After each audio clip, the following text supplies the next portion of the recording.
Surpriză foarte plăcută, Muzeul Fotbalului a venit în Carrefour la Vulcan.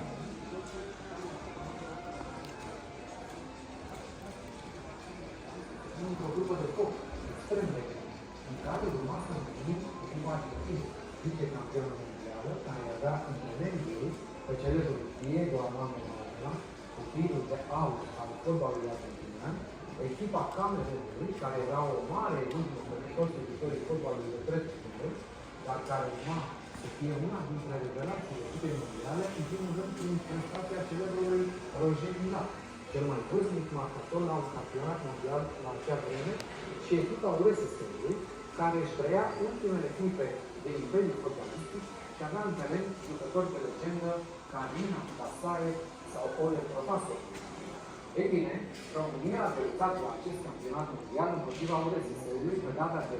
9 iunie 1990, pe stadionul San Nicola din Bari, în fața a 42.907 spectatori.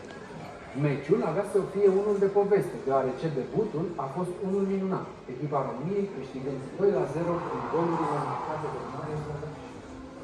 Tricoul pe care îl prezint astăzi a fost purtat în acest meci de celebrul mijlocaș al steriei și al echipei naționale din anii 80-90, Iosif Rotari. Am descoperit celebrul tricou cu numărul 5 tocmai la capătul pământului, în Brazilia, la unul dintre cei mai mari și mai apreciați colecționari. După o mică asigură de negociere care a durat aproape un an și după sute de e-mail și discuții telefonice, am reușit să aducem acest tricou acasă și suntem mândri să vi-l putem prezenta astăzi aici, la Football Legends Show. Tricoul a fost la acea vreme cea mai nouă creație a sponsorului tehnic, folosind o tehnologie revoluționară și urma să fie singura dată când România evolua echipată astfel.